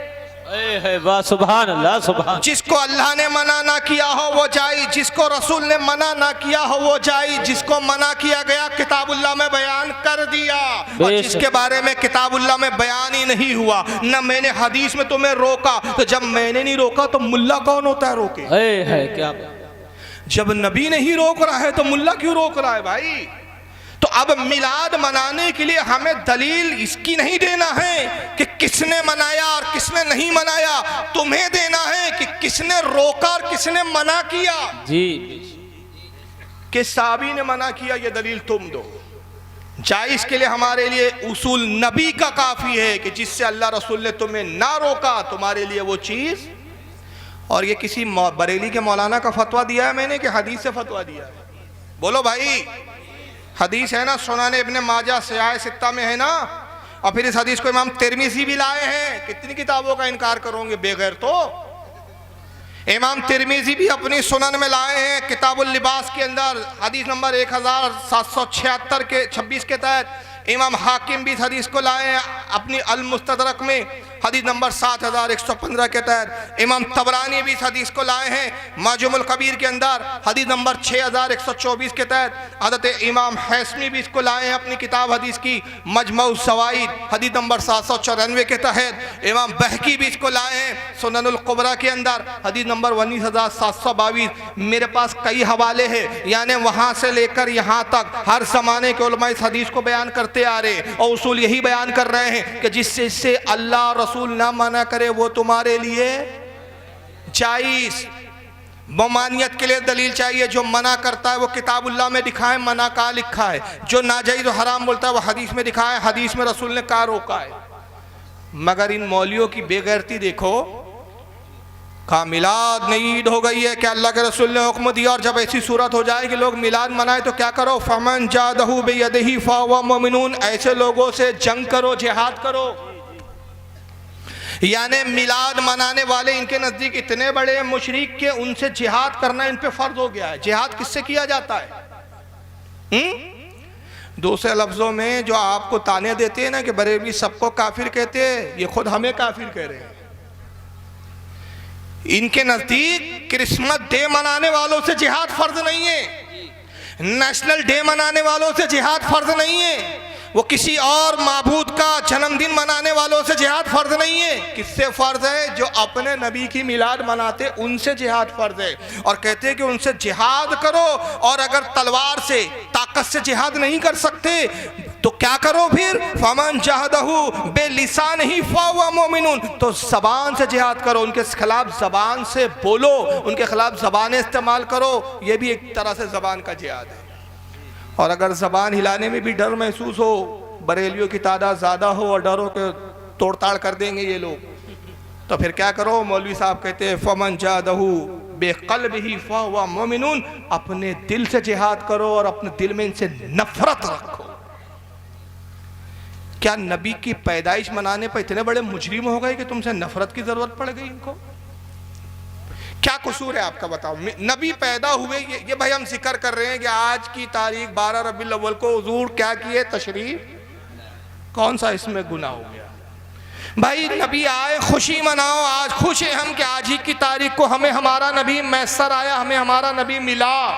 नबी ना मिलते हमारी ज़िंदगी कुफ्र के आलम में गुजरती, नबी ना होते हमारी ज़िंदगी दोज़खों वाली ज़िंदगी हो जाती। नबी मिले तो सारी नेमतें हैं, नबी मिले तो सारी बरकतें हैं। हम इस बात को लेकर उस तारीख, जैसी वो तारीख आई जिस तारीख को सारी नेमतें आई, सारी बरकतें आई, अल्लाह का इनाम हमें दिया गया, हम खुश हो गए। आपके पेट में क्यों तकलीफ हुई? क्या प्रॉब्लम है इसमें? कौन सा गुनाह का काम किया? कैसे शिरक हो गया? कैसे हम मुशरिक बन गए? कैसे हम पर आपका जिहाद फर्ज हो गया? अरे मिलाद मनाकर तो हमने तौहीद को बुलंद किया, मिलाद मनाकर हमने तौहीद का तहफ्फुज किया, मिलाद मनाकर हमने शिर्क के रास्तों को रोक दिया। और कैसे शिर्क के रास्तों को हमने बंद किया, कैसे हमने तौहीद को बुलंद किया? इसलिए कि हमारे बुजुर्गों ने, हमारे उलमा ने देखा कि पिछली कौमों में ऐसा भी हुआ। हज़रत उज़ैर अलैहिस्सलाम 100 साल तक सोते रहे, 100 साल के बाद अल्लाह ने उनको जब बेदार किया, उम्र रुकी हुई थी, जहाँ थी वहीं ठहरी हुई थी, जवान के जवान थे, बेटा बूढ़ा हो गया, बाप जवान है, देखा कि भाई ये तो बहुत बड़ा कमाल हो गया, उम्रें बढ़ती है इंसानों पर, ये इंसान मालूम नहीं होते। उज़ैर अलैहिस्सलाम को कौम ने खुदा कह दिया, कहा उज़ैर अल्लाह का बंदा नहीं है, उज़ैर इंसान नहीं है, ये खुद खुदा है। जनाब ईसा अलैहिस्सलाम को लोगों ने देखा मोजिज़ा दिखाते हुए, मुर्दों को चिल्लाते हुए देखा, कौड़ियों को अच्छा करते हुए देखा, बीमारों को शिफा देते हुए, नाबीनाओं को आंखें देते हुए देखा, कहा इब्नुल्लाह है, अल्लाह के बेटे है। तो हमारे बुजुर्गों ने देखा कि ये तो चंद मोजिज़े थे अंबिया के, चंद मोजिज़ों को देख कर कौमों ने इन्हें खुदा का बेटा कह दिया। नबी के मोजेज़े तो बेशुमार है, नबी के मोजेज़ों की इंतहा नहीं। सूरज पलटाना नबी का मोजेज़ा है, चांद के टुकड़े करना नबी का मोजेज़ा है, मुर्दों को जिलाना नबी का मोजेज़ा है, कंकरों से कलमा पढ़ाना नबी का मोजेज़ा है। ऐसा ना हो कि कल कौम रसूलुल्लाह को भी खुदा और खुदा का बेटा कह दे। तो मिलाद मनाओ ताकि शिर्क का रास्ता बंद हो जाए। जिक्र करो मुस्तफ़ा पैदा हुए, अब्दुल्ला वालिद है, माँ आमना है, दादा अब्दुल मुत्तलिब है, ताकि कौमों के ज़हनों में बैठ जाए जो पैदा होता वो खुदा नहीं होता, जिसका बाप होता है खुदा नहीं होता, जिसकी माँ होती है वो खुदा का बेटा नहीं होता। तो हमने तो पैदाइश का जिक्र करके तहफ्फुज़ किया तौहीद का, और उल्टा चोट कोतवाल को डांटे तुमने हम पर शिर्क के फतवे लगा दिए। नारे तकबीर, नारे रिसालत, अल्लामा फारूक रिज़वी साहब क़िबला। ये तो बिल्कुल उल्टा ही हिसाब हो गया यार, और तुम्हारे पास सिर्फ यही घटिया दलील है। साहबा ने नहीं मनाया, साहबा ने नहीं मनाया। चलिए इनको सुन लीजिए भाई, इनको भी यही सवाल है, इनको बस ये कौन साहब है, खुदा के वास्ते डरना मत, तो दिखाऊं मैं। वाह वाह, क्या करे भाई, शक्लें ऐसी है जी, शक्ल ही ऐसी है। नूरानियत कहाँ से रहेंगी जब दिन रात नबी की गुस्ताखी करते हैं। नूर तलब होता है। जी, मौलवी तौसीफुर रहमान है, सऊदीया में रहते हैं जी, सुनिए क्या कहते हैं। सुनिए। मुझे कल ही किसी भाई ने क्लिप भेजा हजरत कादरी साहब का, वो खोल के बैठे हैं किताबें, 10वीं सदी में उसने मनाया, 12वीं सदी में उसने मनाया, 9वीं सदी में उसने मनाया, 8वीं सदी में उसने मनाया, बुजुर्गों के हवाले दे रहे हैं। हम कहते हैं भाई आपने ये हवाले देके क्या कमाल कर लिया। ये तो हम खुद मान रहे हैं कि ये काम शुरू हुआ है 6वीं सदी हिजरी के लास्ट में। मलक मुजफ्फर ने, शाह अरबल ने इस बिदअत की बुनियाद रखी। अगर आपको दावा है ईमान का, अकीदे का, तो मुझे दिखाओ अबू बकर ने मनाया, उमर, उस्मान, तलहा, साद, सईद, जुबैर रिज़वानुल्लाह अलैहिम अजमईन ने मनाया। सहाबा का दौर जिसके बारे में प्यारे नबी ने फरमाया था बेहतरीन दौर मेरा, फिर मेरे बाद, फिर उसके बाद ताबईन ने मनाया, तबा ताबईन ने मनाया, मुहद्दिसीन ने मनाया, आइमा दीन ने मनाया। ये तो 6वीं सदी हिजरी से आपने इसकी बिदअत की बुनियाद रखी है और आप अब पेश कर रहे हो पब्लिक के सामने किताबें खोल के कि देखो जी फलाने मना। यानी देखो ये है जाहिल कौम। कहते हैं मौलाना ताहिरुल कादरी पाकिस्तान के किताबें खोल के बैठे हैं और कह रहे हैं भाई 6वीं सदी में भी मिलाद फला इमाम ने कहा मनाया, फला इमाम ने मनाया। हमें बताओ अबू बकर ने मनाया? यानी ये जितने 6वीं सदी, 7वीं सदी, 8वीं सदी, 500 सदी, 300 सदी जितने थे सब बेवकूफ थे। अकलमंद का बच्चा अब पैदा हुआ है। अकल देखो, वो इमाम थे उनको हदीसें नहीं मिली, इस फटीचर को सारी हदीसें मिल गई। उनको इतना सा उसूल नहीं समझ में आया, अबू बकर ने नहीं मनाया, हम क्यों किताबें लिख डाले इस पर। अरे जाहिल के बच्चे, सहाबा ने अगरचे नहीं मनाया, उन्हें ये हदीस का उसूल मालूम था कि सहाबा ने मुरवजा तरीके से नहीं मनाया, मगर नबी की मिलाद सबने मनाई। अगर मिलाद सहाबा ने ना मनाई होती तो मैं आपसे पूछता हूँ, अभी 2 मिनट में साबित हो जाएगा कि सहाबा ने मिलाद मनाई थी कि नहीं मनाई थी। इनकी अकलों में क्या है मालूम है? गोबर भरा हुआ है और ऊपर ये दुपट्टे रखे ही ऐसे कि अकल में कुछ घुसता नहीं है।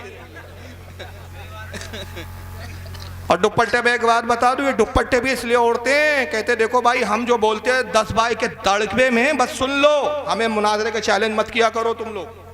हम 10 बाय 10 के दड़बे में ही बोल सकते हैं। मुनाजरा बरेलवी लोग तुम बहुत मुनाजरे करते हो, हमने दुपट्टे ओढ़ लिए ताकि बता दिया कि हम पर्दादार खवातीन हैं, गैर महरम मर्दों के सामने नहीं आते। अब ज्यादा परेशान मत करो हमें, बस हमें 10 बाय 10 के दड़बे में बोलने दो। यह है इनका उसूल। तो बहरहाल बात कहां थी कि सारे इमाम लिखते आ रहे हैं किताबें, तो साहबा ने मनाया नहीं हूं कहते। 2 मिनट में मैं साबित करता हूं। हुजूर किस तारीख को पैदा हुए,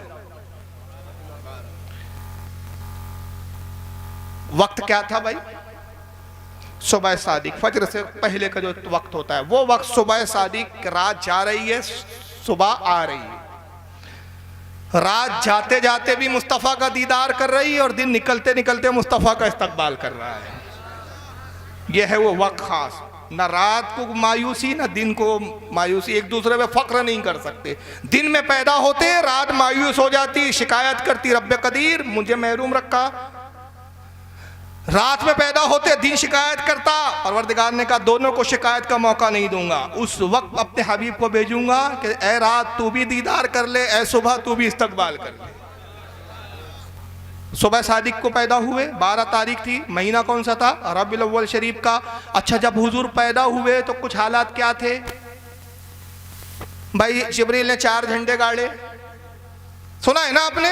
मेरे पास हदीसें हैं, अगर एक एक हदीस मतन से सुनाऊंगा बहुत वक्त ज्यादा हो जाएगा, क्योंकि कुछ और चेहरे दिखाना है ना। 4 झंडे गाड़े, बाद में 3 झंडे की रिवायत आई है।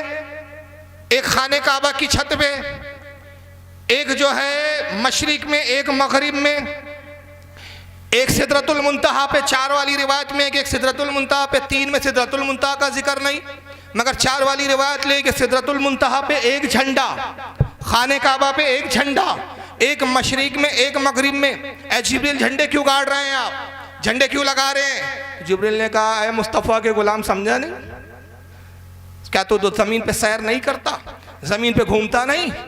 तो अपने मुल्क हिंदुस्तान में रहता है ना, जहां जा रहा है एक झंडा नजर आता है। कौन सा झंडा है? 3 रंग का, ऊपर संतरी कलर ऑरेंज, बीच में व्हाइट, नीचे ग्रीन। झंडा देखा, अरे ये झंडा किसका है? भाई ये इंडिया की हुकूमत है, इंडिया का झंडा है। जैसे हम सरहद से थोड़ा आगे निकले, बाहर गए, देखा एक हरा झंडा, चांद बना है, तारा बना है। अरे भाई झंडा क्यों बदल गया? कहा हुकूमत बदल गई।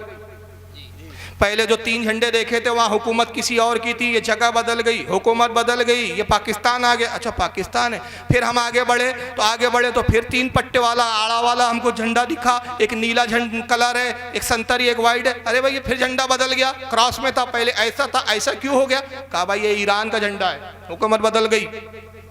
फिर आगे बढ़े तो हमें कुछ तारों वाला झंडा नीले रंग का दिखा। भाई ये क्या है? कहा ये अमेरिका आ गया, हुकूमत बदल गई। जैसे जैसे जमीन पर हम बढ़ते गए, झंडे बदलते गए, झंडे बदले तो कहा गया हुकूमतें बदल गई। तो झंडे बदलते हैं तो हुकूमतें बदल जाती है। झंडों से हुकूमतों का पता चलता है, झंडों से हुकूमत को उसका सिंबल होता है, झंडों से हुकूमत मालूम होती है। ऐ जिब्रील झंडे क्यों गाड़े? जिब्रील कहेंगे मशरिक में इसलिए गाड़ा, मगरिब में इसलिए गाड़ा ताकि मालूम हो जाए वो ज़ात आ रही है मशरिक से मगरिब तक जिसकी हुकूमत। खाने काबा पे झंडा इसलिए गाड़ा कि खाने काबा इसका मरकज। तहतुस्सरा में झंडा इसलिए गाड़ा कि ये वो ज़ात है कि जिसकी हुकूमत ज़मीन से लेकर अर्श आज़म तक इसी की हुकूमत है। वही लामका के मकी हुए, सरे अर्श तख्त नशी हुए। ये नबी है जिनके ये है मका, वो खुदा है जिसका मका नहीं।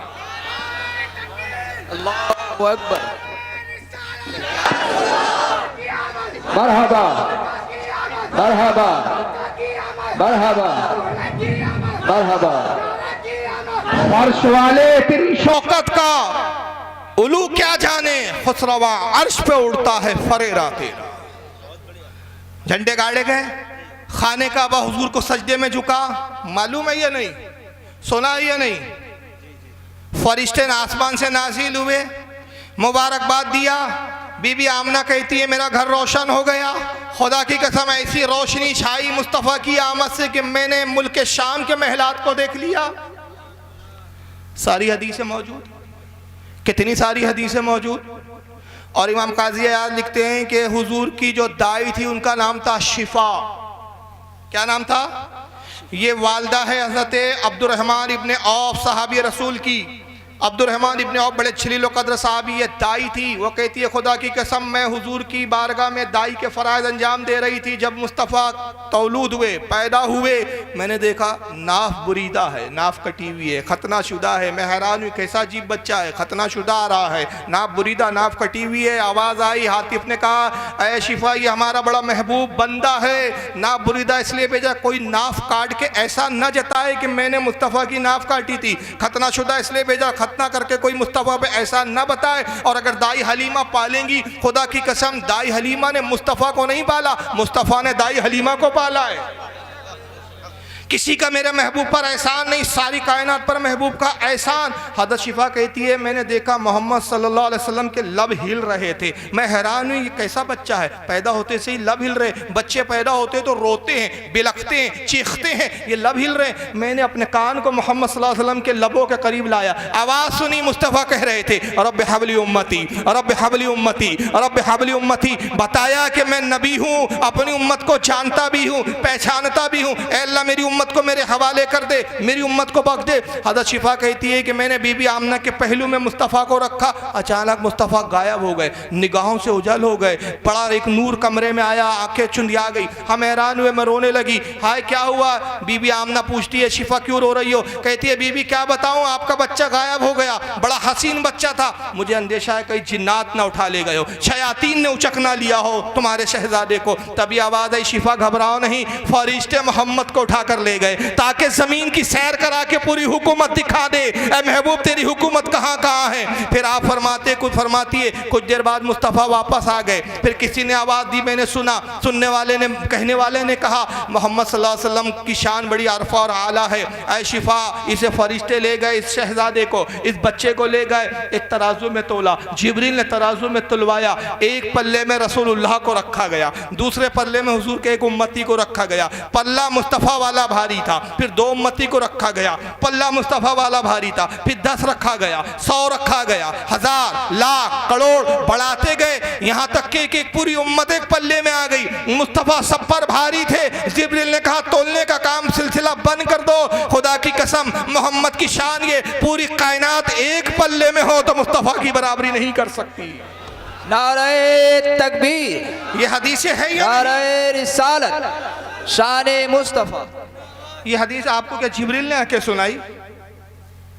कैसे आई आप तक, कैसे पहुंची आप तक? इमाम काजी अयाज फरमाते हदीस ऐसे पहुंची कि जब शिफा ईमान लाई, सरकार ने जैसी ऐलान नबुव्वत फरमाया, ईमान लाने वालों में सबकत करने वालियों में थी, क्योंकि हुजूर की पैदाइश के वक्त तो मौजूदे देख चुकी थी, जानती थी ये आज नहीं तो कल ज़रूर नबुव्वत का ऐलान करेंगे, नबी है।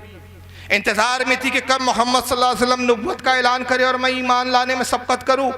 ईमान लाई हज़रत शिफा। इमाम काज़ी इयाज़ अपनी किताब शिफा, उनकी किताब का नाम भी इत्तेफाक से शिफा ही है, उसमें फरमाती हैं, बड़े जलील क़द्र इमाम हैं, कहते हैं कि सहाबा इकराम हज़रत अब्दुर्रहमान इब्न औफ़ के घर आते और अब्दुर्रहमान इब्न औफ़ से कहते हैं, अब्दुर्रहमान क्या आपकी वालिदा शिफा घर में है? वो कहते हैं हाँ हाँ। कहा क्या बात है, क्यों हमारी वालिदा से मिलना चाहते हो? कहते हैं कि हम तुम्हारी माँ से इसलिए मिलने आए हैं कि हम रसूलुल्लाह के पैदाइश के हालात सुने। अब्दुर्रहमान इब्न औफ़ फर्श बिछा देते, उस पर कुछ चादर डाल देते, अपनी वालिदा की खिदमत में आते, कहते अम्मी जान मेरे कुछ दोस्त और अहबाब आए हैं, रसूलुल्लाह की विलादत के हालात सुनना चाहते हैं, क्या आप उन्हें सुनाएंगी? कहती क्यों नहीं बेटा, मुस्तफ़ा की पैदाइश के हालात सुनाना भी बरकत का सबब है, ये बरकत से मैं कैसे महरूम रह सकती हूँ। हज़रत शिफा आती, सहाबा इकराम बैठे और उस पैदाइश के वक्त के वाक़यात बयान करती। ये वाक़या शिफा से मुंतकिल हुए सहाबा में, सहाबा ने एक दूसरे से रिवायत किया, सहाबा ने ताबईन से रिवायत किया, ताबईन ने तब ताबईन से, तब ताबईन ने अइम्मा से, अइम्मा ने उलमा से, उलमा ने हमें बताया, किताबों में लिखा गया, हर सदी में लिखा गया, तो पता चला मिलाद हर सदी में हुई। आप कहते भाई मिलाद का कोई वजूद ही नहीं, तो वजूद नहीं होता तो ये पता कैसे चलता कि आका पैदा हुए? लेकिन आइए, एक साहब और रो रहे हैं, जरा साहबा ने मनाया कि जरा इनको सुन लीजिए, ये बड़े खास शख्स है भाई, इनका नाम है बड़े अजीब नाम है इनका, लोग तो इन्हें लोग कहते हैं बिरादर इमरान, लेकिन हरकतों से तो आपको कहना पड़ेगा सिस्टर इमरान। इमरान साहब क्या कहते सुनो। समझो क़यामत कायम हो गई। अब अल्लाह ताला बोले, अच्छा क़यामत का दिन वाक़े हो गया, समझो क़यामत कायम हो गई। अब अल्लाह ताला बोले, अच्छा चलो कौन कौन है मिलाद मनाए? सो हम पूरे मनाए, हम पूरे अल्लाह मनाए मनाए मनाए। तब ये जो हाथा उठाएंगे ना, मनाए मनाए मनाए मनाए, बल्कि उसमें अबू बकर सिद्दीक का हाथ नहीं उठेगा, उमर रज़ी अल्लाह ताला अन्हु का नहीं उठेगा, उस्मान रज़ी अल्लाह ताला अन्हु का नहीं उठेगा, आयशा रज़ी अल्लाह ताला अन्हा का नहीं उठेगा, खदीजा रज़ी अल्लाह ताला अन्हा का नहीं उठेगा, कोई सहाबी का नहीं उठेगा, पूरे 1400 साल बाद वालों का उठेगा। अल्लाह ताला बोलेंगे अरे तुम लोग क्यों मनाए? अल्लाह हमारे नबी से मोहब्बत थी, आशिक रसूल थे, मनाए। अच्छा ऐसा, अच्छा अबू बकर तुम क्यों नहीं मनाए? क्या है कि अल्लाह माफ कर दो, बोलेंगे क्या कर रहे तुम लोग? अल्लाह पलट के बोलेगा कमबख्तो, मेरे नबी के सहाबा जो नहीं किया वो तुम क्यों किए? हाँ आप सुनो, कयामत का दिन हो गया, कयामत का दिन आ गया, अब सारे अव्वलीन आखरीन जमा, अल्लाह फरमाएगा कौन कौन मिलाद बनाए हाथ उठाओ। जरा मौलवी साहब की, कोर्ट वाले बाबू की जरा जहालत सुनो, ये मजमा बैठा बड़ा कसीर मजमा। अब मैं एक सवाल करता हूँ, इस जलसे में कौन कौन लोग हैं जो खाना खा के आए हैं? जरा हाथ उठाएं। सभी खाना खा के आए हैं? दो चार कम है, मतलब सब खाने वाले लोग ज्यादा है इसमें, चलो अच्छी बात है। कुछ लोगों ने नहीं उठाया, यानी बहुत कम लोग हैं जो खाना खा के नहीं आए, जलसे के बाद खाएंगे। मैंने भी नहीं खाया, मैं भी जलसे की ही बात खाऊंगा। अच्छा ये बताएं, अब दूसरा सवाल थोड़ा सा पेचीदा सवाल है, कौन है जो मादर वतन खा के आया है? नहीं समझे आप? क्या पाबंदी है क्या? अच्छा पाबंदी है, हाँ? मादर वतन में पाबंदी है? नहीं समझे ही नहीं है हमारे यहाँ, ये बड़ा मज़हब लफ्ज़ है।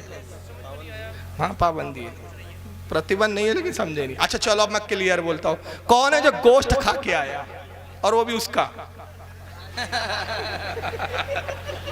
आप समझे? मादर वतन, हमारे हम वतन, उनकी मादर वालदा मोहतरमा, काफी है ना?